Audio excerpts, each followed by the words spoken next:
به اسم عشق و حال و صفا میبیننش که واقعا پوچه، واقعا شبای حداقل یه ساعت، یعنی چون طولانی هم میخونم، یه ساعت خدا شده شبا نماز شب میخونم فقط برای که حق ببخشنم.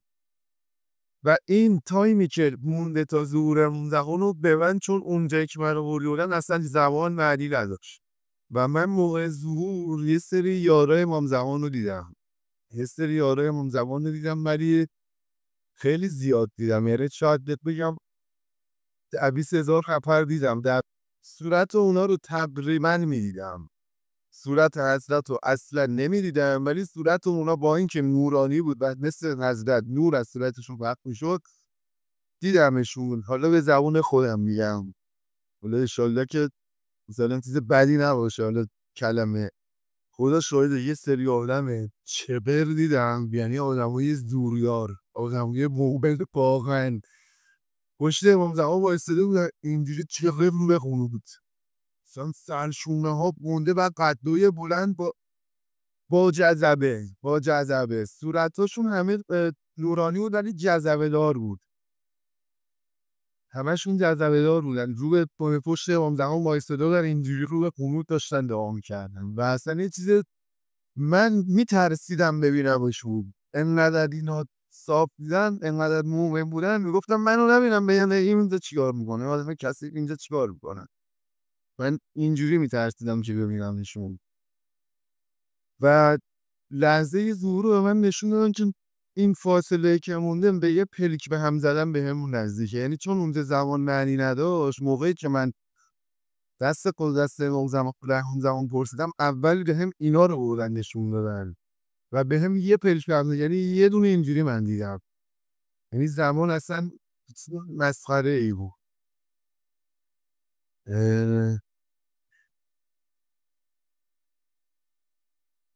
نایب امام زمان رو دیدم تو زمان این دنیا و بعد واقعی دلی دارم میگم، واقعی میگم، واسم مهم که شاید به مزاج خیلی خوش نیاد، ولی من چیزی که دیدم رو میگم بدون اینکه بترسم قضاوتم کنه.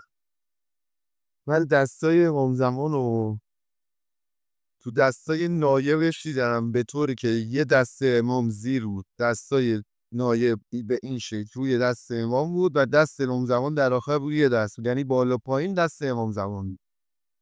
من اینو دیدم و میگم باکی ندارم و از این به بعد واقعا خودم بهشون بسیار علاقه‌مند شدم، با توجه به حرفایی که خیلی از آدمای ناآگاه میزنن که حالا خدا اون هم به راه هدایت کنه، انشالله نور الهی و نور آگاهی تو دلشون روشن بکنه که متوجه خیلی داستانا تا دیر نشده بشن. ببینید موقعی که امام زمان ظهور میکنه، چیزی که من دیدم انگار در پای توبه تا اون تایمی که عذاب الهی میخواد نازل بشه انگار بسته میشه، یعنی انگار دیگه نمیتونی توبه کنی. داداش من، خواهر من، خدا شاهدت، جدی دارم بهتون میگم، انگار دیگه نمیتونی. انگار اونایی میدونی چرا در میرفتن؟ اونا دوست داشتن توبه کنن و میگفتن وای اومد، ولی دیگه توبهشون قبول نمیشه، یعنی اونا دیگه اسمشون نوشته شده بود که تو اون عذاب الهی باید باشن و تا دیر نشده واقعا به نظرم توبه کنید. یعنی والا من تو دل خیلیا نیستم، شاید یه جا دل شکستی به خاطر اون برو توبه کن، نمیگم حتما گناههای سنگین داری برو توبه کن، شاید یه جا دل شکستی، شاید یه جا به یکی تو ذهن تهمت زدی، واقعا تو اونو برو خودت طلب بخشش کن، طلب توبه کن، نماز بخون. همه چی مهمتر نماز بود. اونایی که نماز میخوندن واقعا مؤمن بودن، واقعا زنده میموندن. اونایی که توبه کرده بودن استغفرالله ربی و اتوب الیه میگفتن زنده میموندن. من موقعی که سوال پرسیدم دستای امام زمان میگم بدون هیچ ترسی و بدون هیچ قضاوتی، چون دیدم و عین کلامی که میگم عین حقیقت. من دستای امام زمان رو تو دست آیت الله خامنه‌ای دیدم و یه چیز عجیب غریبی بود، اصلا یه چیز عجیب غریبی بود. من جلوی آقای خامنه‌ای، حالا نمیدونم درست باشه گفتنش نباشه نمیدونم، من جلوی آقای خامنه‌ای 2 تا جن دیدم که یکیشون سمت راستش درست وایساد، یکیشون سمت چپش، که از مومقین واقعی بودن و بسیار قدای بلندی داشتن، جوری که من خودم به شخصه میترسیدم سرمو بیارم باره اینا بگیرم، اینقدر مومن بودن. واقعا یعنی حس مومن بودن اصلا از خودشون پخش میکردن، یعنی اصلا میفهمیدی اینا مومنن، جرئت نداشتی ببینیشون.